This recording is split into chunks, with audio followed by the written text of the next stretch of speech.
Matthew chapter 18.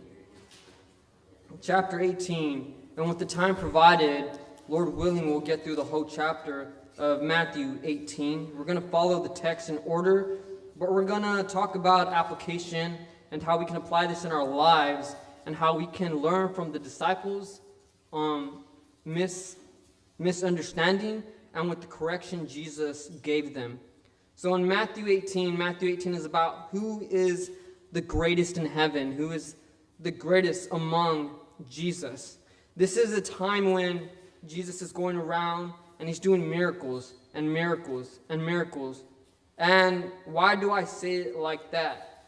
Well, everyone's just kind of saying, Jesus, I need this. Jesus, I need that. They're taking. And it can be very tiring, and he doesn't have a lot of rest.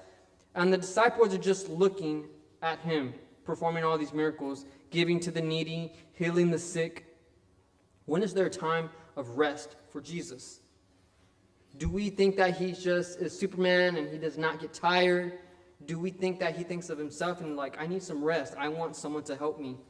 And do we think that Jesus thinks of himself on a pedestal? Or does Jesus think of himself lowly?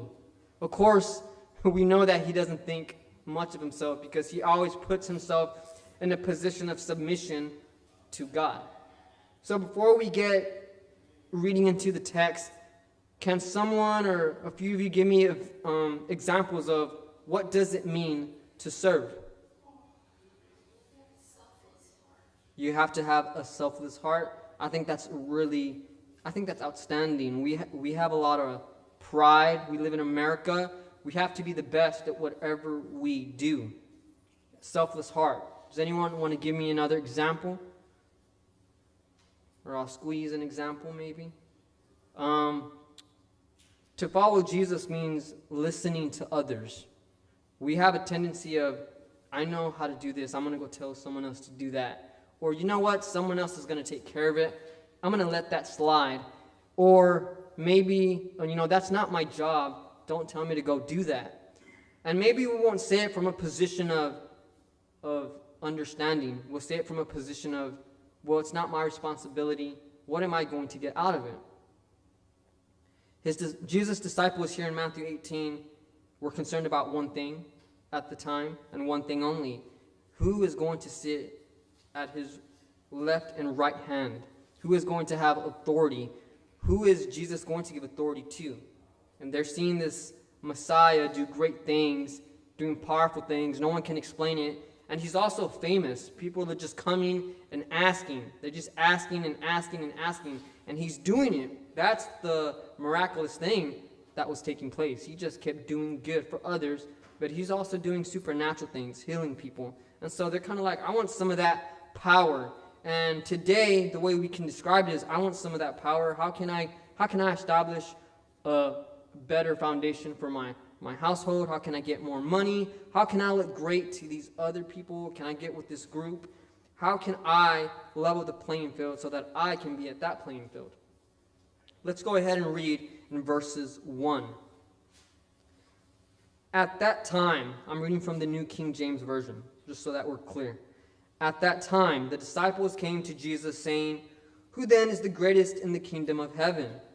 And then Jesus called a little child to him and set him in the midst of them and said, "Assuredly I say to you, unless you are converted and become as little children, you will by no means enter the kingdom of heaven. Therefore, whoever humbles himself as this little child is the greatest in the kingdom of heaven. And whoever receives one little child like this in my name receives me." Now, this isn't a sermon. I'm just saying, like, this is what this means. Let's kind of analyze the text from verses 1 through 5. And what can we exegesis out of this text? What can we pull out? And what can we say that Jesus is saying to his disciples with the example of a little child? Does anybody have an idea? Yes, sir. To be humble. Yes. Children are innocent and are humble. There's a lot of examples for children. And one thing I like about children is they'll ask you questions innocently, not knowing you. What does that mean? Why are you doing that? Just because they kind of want to know and understand, because they don't know. Does anybody else want to pop an example out?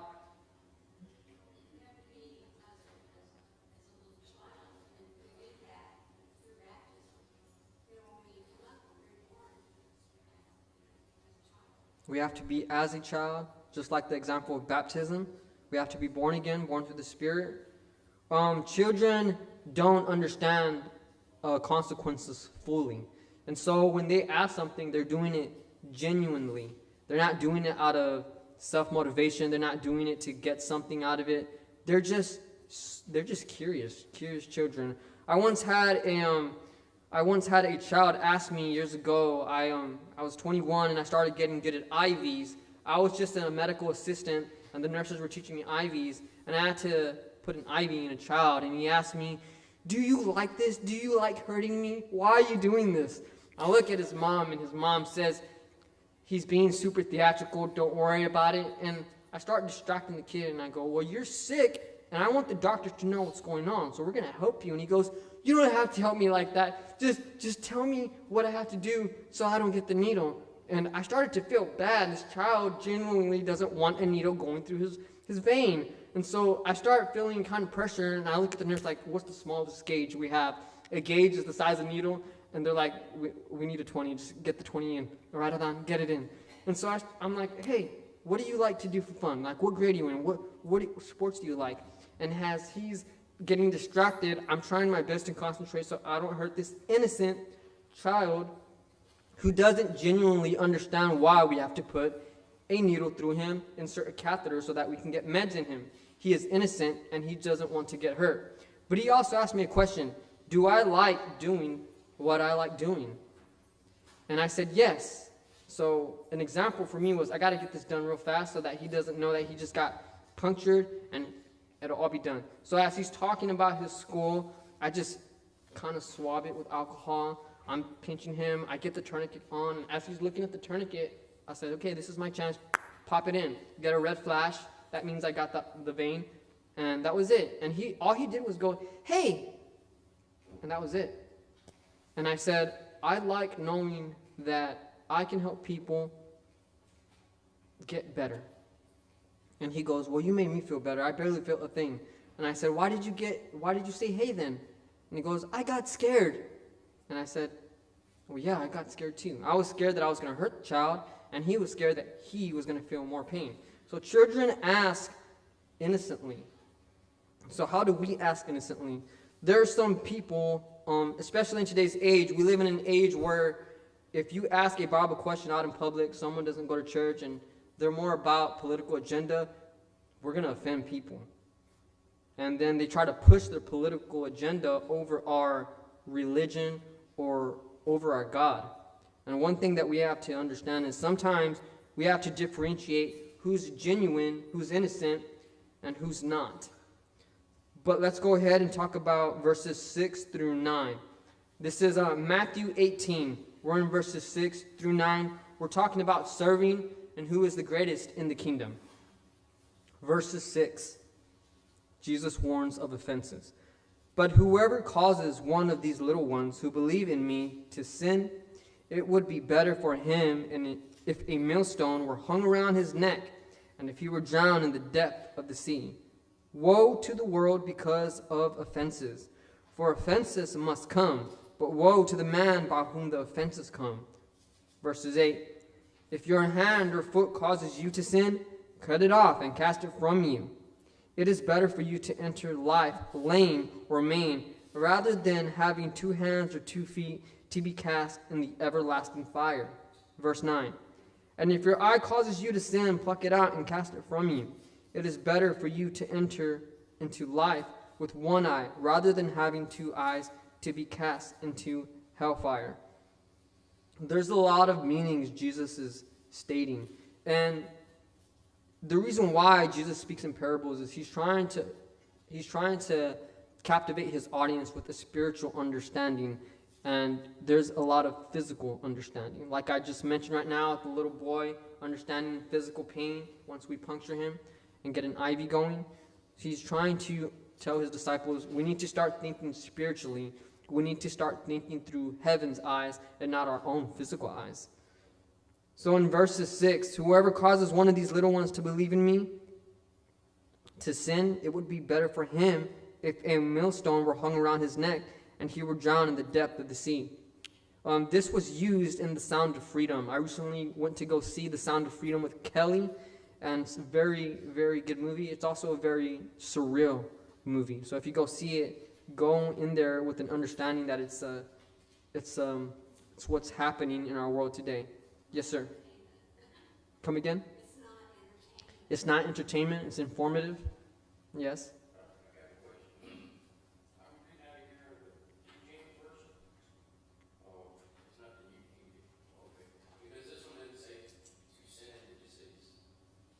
What does the King James Version says?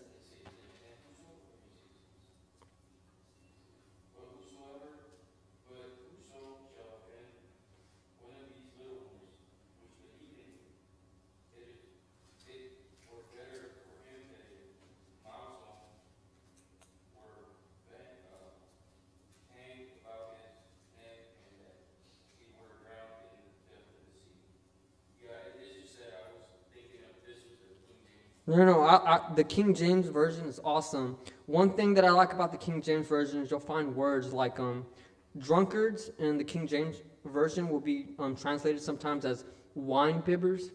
And I never heard that. So wine bibbers, drunkards, and it's just a different translation of their understanding of the text at that time.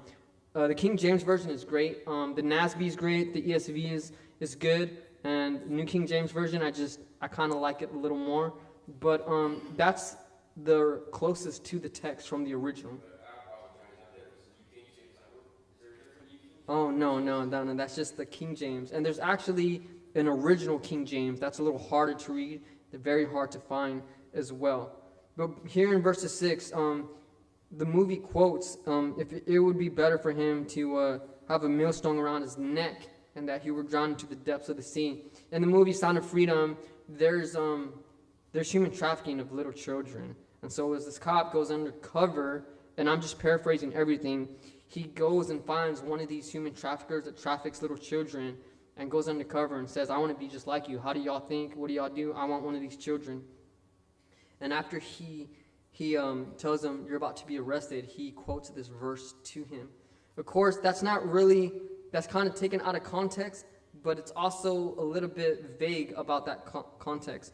Jesus is saying, whoever causes one who is innocent to sin, they don't know the word of God, they don't know the truth, but yet you stir someone from the truth without even knowing the truth, it would be better for them to have a millstone around their neck and to be drowned. Verses 7, woe to the world because of offenses, for offenses must come, but woe to the man by whom the offenses come. The tongue is very, very untamable at times. BC, did you have a question or an answer? Just a comment, BJ. Going back to verse 6 and taking it all the way back to verse 1, it's just interesting that, the disciples are coming to him and saying, who's the greatest? It's almost like if there's a competition.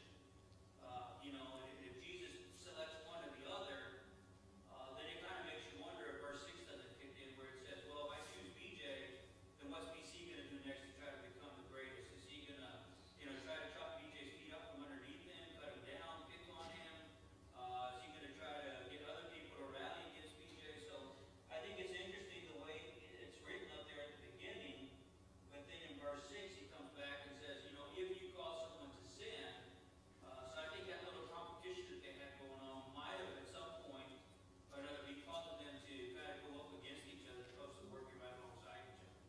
And yeah, that's a great point, BC, tying verses 1 to verse 6. They're not taming their tongue. They're just asking. They're not listening. I know growing up, if I had listened more in high school, I probably would have made better decisions. I probably would have gotten maybe a better job, but I just didn't listen. But that's a great observation, BC. Verses 8.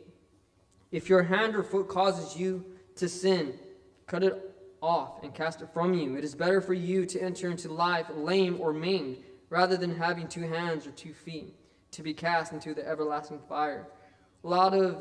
Everyone always knows this, and I'm more than sure that the congregation here knows this, that Jesus isn't talking literal, he's talking figuratively.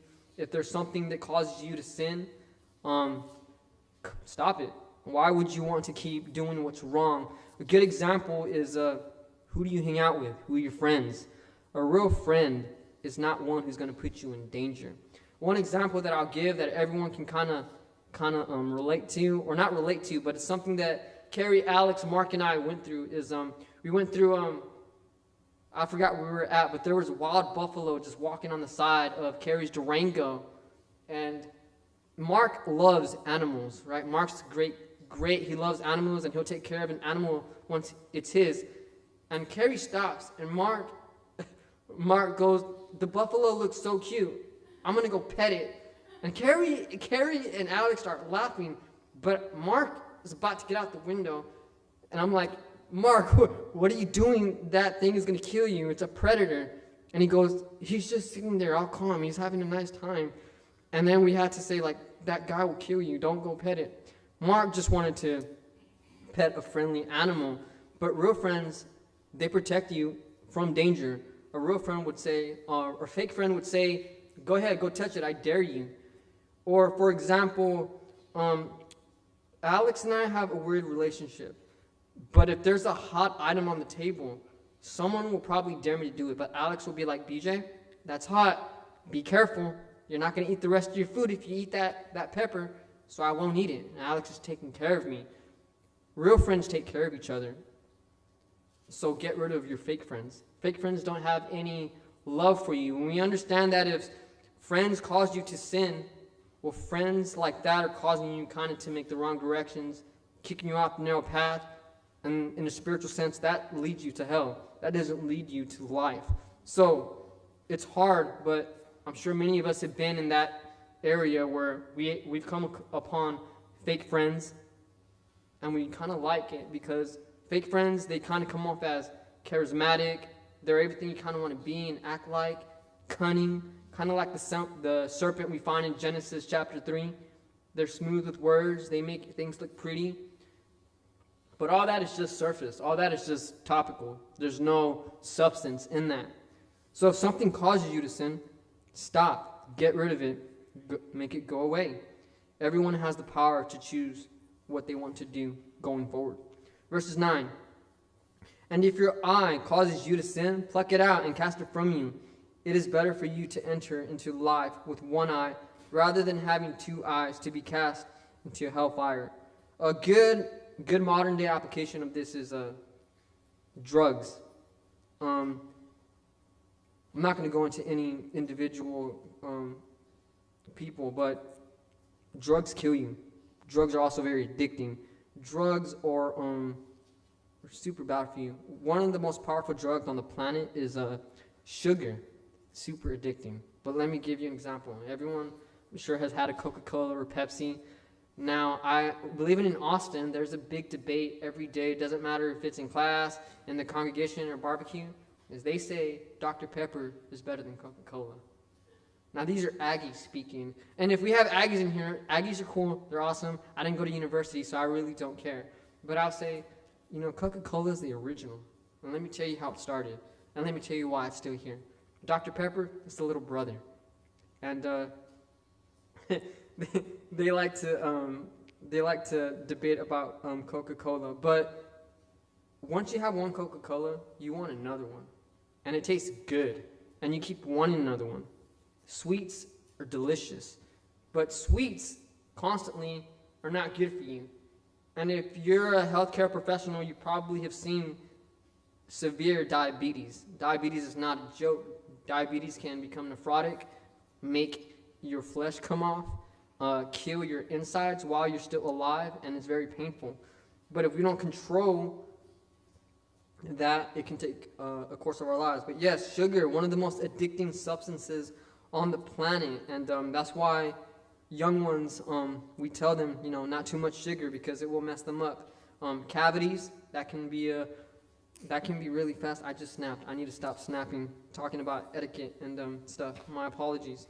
Let's go ahead into verses 10 through 14. This is the parable of the lost sheep. It's mentioned in chapter 15 of Luke, and is better explained in Luke, but let's just read through it real quick and get to verses 15 through 20. That's where the meat of our main point is going to be. Verses 10. Take heed that you do not despise one of these little ones, for I say to you that in heaven their angels see the face of my Father who is in heaven. For the Son of Man has come to save that which was lost. And what do you think? If a man has 100 sheep, and one of them goes astray, does he not leave the 99 and go to the mountain to seek that one that was straying? And if he should find it, as assuredly I say to you, he rejoices more over that one sheep than over one of the 99 that did not go astray. Even so, it is not the will of your Father who is in heaven that one of these little ones should perish. Let's go ahead and let's read verses 15 through 20. We can get a lot out of verses 10 through 14. I believe that's the thing I've preached on the most growing up here in this congregation. So let's go ahead and start in verses 15. Moreover, if your brother sins against you, go and tell him his fault between you and him alone. If he hears you, you have gained your brother. But if he will not hear you, take with you one or two more, that by the mouth of 2 or 3 witnesses every word may be established. And if he refuses to hear them, tell it to the church. But if he refuses even to hear the church, let him be to you like a heathen and a tax collector. Verses 18. Assuredly, I say to you, whatever you bind on earth will be bound in heaven, and whatever you loose on earth will be loosed in heaven. Again, I say to you that if 2 of you agree on earth concerning anything that they ask, it will be done for them by my Father in heaven. For where 2 or 3 are gathered in my name, I am there in the midst of them. Brothers are a special thing. And actually, what time is this class over? I need to make sure that I'm okay with time. 9:10? 10:10, okay. We got plenty of time. If a brother is amazing. Now, I would have to say and further this as brothers in the church are even better. I'm always going to compliment and brag about the brothers that I've made here. I met Alex when he was coming on the bus. I met Kevin when he was shorter than me. Kevin used to be really short. He used to come and wear my shoes and ask, "You're not wearing these anymore, can I take them?" I was like, yeah, go ahead. And I met Sebastian when he was like everywhere, just all over the place. He always wanted to play sports. Nothing's changed with Sebastian. He still has all that energy. One of my brothers that I met here a long time ago was Carrie. And I first thought Carrie's name was Elio. So for a month, I called him Elio, and he never corrected me until he invited me to his house and said, "You know my name's not Elio." I said, "What do you mean your name's not Elio? You've been nodding when I call you Elio." And he goes, "Well, I didn't want to be mean. My name's Carrie." And I go, "Oh, well, it's nice to meet you, Carrie. You should have said something." He just looks at me and starts laughing. And Carrie's been such a good mentor and brother. There's been many times when I've sinned against Carrie, and Carrie forgives me. And instead of getting mad and holding a grudge, Carrie will come to me and forgive me with tears in his eyes. And it's broken my heart a lot. But he's also forgiven me of my sin. Do we forgive people of each other's sin? And if a brother does sin against you, how do you approach that? Do you approach it with a loving heart? Do you approach it with malice? Do you approach it as a, gotta get you back? I want revenge. Or you know what? I'm going to bring you down to my level. But what I love about verses 19 and 20, again, it says in the text, "Again, I say to you that if you agree on earth concerning anything that they ask, it will be done for them by my Father in heaven." And Jesus is not exalting himself. Jesus isn't correcting his disciples so that they can listen to him. He points it back to God. Jesus puts himself in the servant position. In verses 20, "For where 2 or 3 are gathered together in my name, I am there in the midst of them." Now, when Jesus says together in my name, he's pointing back to the Father in heaven. Let us go to verses 21 through 23 real quick. "Then Peter came to him and said, 'Lord, how often shall my brother sin against me, and I forgive him? Up to 7 times?' And Jesus said to him, I did not say to you up to 7 times, but up to 77 times. Therefore the kingdom of heaven is like a certain king who wanted to settle accounts with his servants. And when he had begun to set the accounts, one was brought to him who owed him 10,000 talents. Verse 25.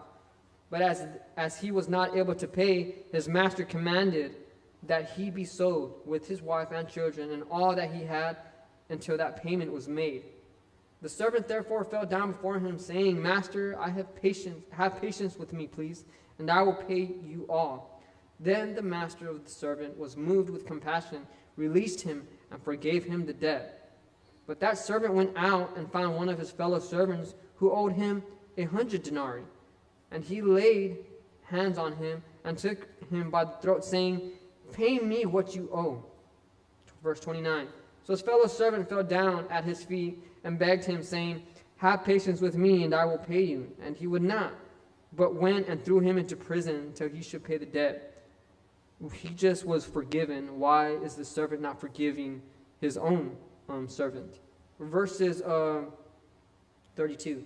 Then his master, after he had called him, said to him, You wicked servant, I forgave you all the debt because you begged me. Should you not also have had compassion on my fellow servant, just as I had pity on you? And his master was angry and delivered him to the torturers until he should pay all that was due to him. So my heavenly Father also will do to you, to each of you, from his heart, who does not forgive his brother with his trespasses. This is super nerve-wracking, nerve-hitting. We don't like to forgive. Human beings don't like to apologize a lot. Jesus emphasizes you need to forgive and apologize a lot. When we don't forgive and apologize, we essentially are hypocrites. We come to Sunday service every day, and Lord willing, I hope, even with myself, that we give our heart to God, and He forgives us. He forgives us about the secret things that are weighing us down on our minds and our hearts. And He gave His one and only Son for that. Yet, we hold grudges against friends for petty things. We hold grudges against things for money, or for a little word that someone said, which is why taming the tongue is vital to control. And God says, how dare you? How could you not forgive your brothers when I've forgiven you of your sins, when I've forgiven you of hellfire, when I've given you a chance at eternal life? What are examples, or what are some modern day things that maybe we can work on to forgive our brothers? Does anyone want to kind of give an example? BC.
We should always have God at the forefront of our minds.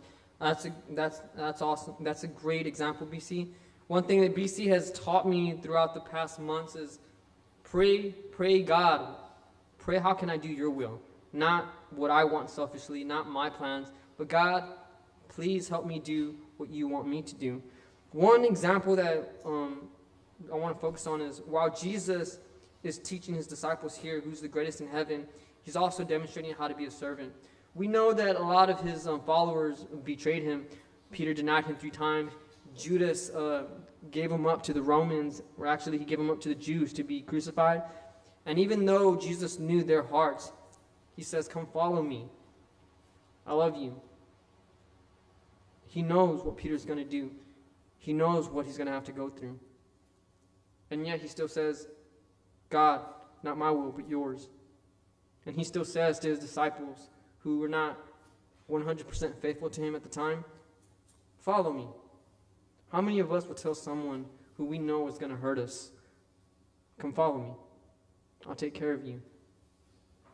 I'll die for you. And how many of us will say, follow me, even though you're going to give me up in chains, even though you say you love me 3 times, and then you deny me in front of everyone, in front of the public. Jesus is the perfect demonstration of what it means to serve. Serving isn't just here at church, who's going to do the Lord's Supper, who's going to pass out the trays, who's got Wednesday service, who's going to translate for me bilingual. Mark's not here, who's going to do the text, someone get up there. That's not serving. I mean, it is serving for the assembly, and it's important to have an orderly fashion of service, because that's what's important to God, that we show orderly fashion and we take him seriously. But serving right here with your family, one example that is a little, it's not childish, but it's true. And we don't all have sisters, but I have a little sister. And let me just tell you, she used to get under my skin. And she knew how to use the best weapon, Dad. She used to watch me come home, put my backpack down, lay on my bed, and then she would come into my room, point at me, and start crying and point at me. And Dad would go, "What did you do?" And she didn't know what to say, and I would look at her, and then Dad said, "Consequences right now, get outside." And I already cut the grass, cut it again. And we'd have to go through consequences. Now, I didn't hate my sister. I was just frustrated because I knew she knew what she was doing. But that's my sister. I still love her. And even if she were to do that again, I'm still going to love her. I'm going to correct her, don't get me wrong, if she lets me, but I'm still going to love her. Yeah, she hurt me, she got me in trouble. Well, if I can forgive my sister, we should be able to forgive others for their sins, for their trespasses, but not at the example of the story I just told you, or the example of things you might see between other people, but through the best example that we find here in the text, and that's Jesus. Jesus said, "Come follow me." You're going to betray me still. I'm still going to sit and eat dinner with you, break bread, drink a cup, but come follow me. I forgive you. And the craziest thing, the most miraculous thing is Jesus forgave their future sins. But we can't forgive our brothers for their past sins.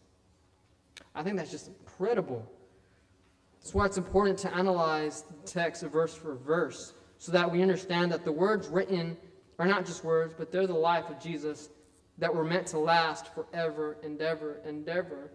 And we know this because in Genesis chapter 12, we're going to go through this in the sermon, but I'm going to touch base on it real quick. Jesus promises Abraham, through your seed will come the Messiah. It's going to be a long time, but through your seed, we're going to have the Messiah. We're going to have the New Testament. We're going to have the resurrection. We're going to have someone who can save you from your past sins and from your future sins. I mean, it's really amazing. But it all starts with here, right now. Do you have something against your brother? And if you do, the greatest thing we can do is go talk to them. Might be a little uncomfortable, but if you truly are brothers, it's going to last 1 second, 2 seconds. Then you're going to forgive, forget, and you're going to love each other. Now, the greatest thing about forgiving your brother is what comes after forgiveness is love. I love how Jesus demonstrates love, because even after he is resurrected, he doesn't hide from his disciples. He doesn't judge them. He goes to them, and they follow him. And Jesus lets them. And he tells them, "I'm coming back again." But Jesus doesn't just say, "How dare you?" He gives them the Great Commission. The Great Commission that still holds today. all because the love he showed his brothers, and because he forgave them. But Jesus was a servant at the forefront of his mind, not the back of his mind, the forefront of his mind. On a daily basis, it's good to practice. I myself am doing this as I continue in my daily studies. Do I have Jesus in the front of my mind? Do I have God in the front of my mind? Not the back of my mind, because he's always been in the back of my mind. But what am I practicing and exercising to put him in the front of my mind? Well, that's not looking at myself. That's by looking at others. That's by looking at how can I make someone feel better? How can I teach someone the truth? Am I doing the will of God rather than my own? And am I being the servant? Am I being the servant that Jesus Christ was and is going to be when he comes back? Jesus did many great things, and we can talk about the great things, but do we want to talk real quick? We have a couple minutes about examples about having brotherly love or forgiving someone. How can we forgive our brother? I've been studying Jonah. Ooh, And, yeah. God told him to go and tell the people to repent, and I'm going to destroy the city. And those were the enemies of the Syrians. Ninevites. Ninevites. Right. They're from Nineveh. there, Iraq, Mosul. Yes. And he didn't want to go because they were his enemies. They were bad. And he didn't want to go. And so I take that in perspective of my life. You know, I have enemies because I don't consider them enemies in my heart, but because of things that they've said and they've done to me, I have to stay away from them because of physical or death, you know. But I forgave them, but I still pray for them, even though sometimes and this is a little bit in the past, I would remember the things that they did that I still have in my memory and that they've said. And I'm like, these people don't want God, you know. They want to keep doing what they're doing. But then I kind of forgave them. I mean, I forget these people, you know. They don't know God in their life. But then I studied Jonah, and he's like, hey, he didn't want to go. He didn't want to, you know, he went the opposite way. But he went over there, he did some repent, because the city's going to be gone in 40 days. What's extraordinary about Jonah is, I'm sorry, I didn't mean to interrupt. And the thing that I see is like I have to keep praying. I pray for my so-called enemies. They want to be enemies toward me. That they see me as a pacifist, you know, but I'm not really that. Like you call that buffalo a predator. He's not a predator. He eats grass. A lion is a predator, but a buffalo will defend itself. They're dangerous, but they're not a predator. So I'm kind of the same way. I've been trained in martial arts and all that stuff, and unfortunately I can react, you know, and so I just stay away from those type of people. But I don't have any hatred towards those people. I love those people. And when we take the Lord's Supper, you know, it says if we take it, we're not Do not take it in vain. right. And I take it very seriously. And I think we have to examine ourselves and say, hey, you know, yeah, there's people, this person did this to me, or whatever. And I kind of like blew them off. I was like, okay, they're out of my life, or whatever. But in my heart, have I forgiven them? So I have to always, you know, when I start acting like that little hatred starts coming up, I have to pray for them. And I feel way better. All right. Absolutely, go ahead. I think repentance is important. We were saying that if somebody is continuing to do a bad thing, like for instance, me, I have a problem with cursing. I've been admitted that before, and each time I curse, I try to correct myself. I try to say no, I'm sorry for cursing.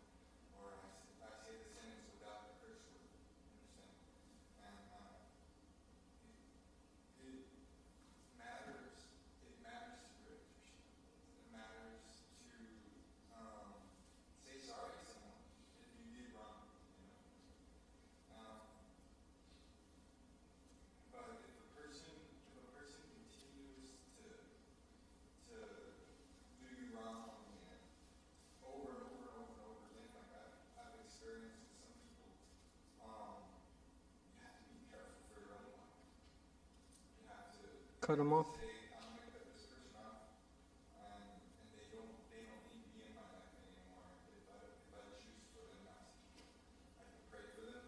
I can tell them, look, I'm gonna pray for you, but you have no place right now. And I need to see improvement. And that's what you can do. What's your opinion? What should we do? It depends on the situation, because it's important to be wise in the situation and differentiate. Am I doing this for God, or am I doing this out of spite? We have to put ourselves in position under God. Jonah was a great example. From the words of my instructor, brother Gibson, he said, there are many Ninevites in our lives, and we're running away from them. But the Ninevites in our lives, we need to go to them. We need to go to them with love and with the truth. Now, whether they listen or not, that's their choice. But to avoid them at all costs, it would be a sin. We know that through the example of Jonah. But if you try and you do your best, God, our Father in heaven, knows.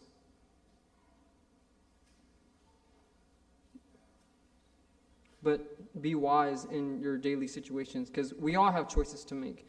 And with that being said, class is dismissed, and we'll be back at the top of the hour for service. Great comment.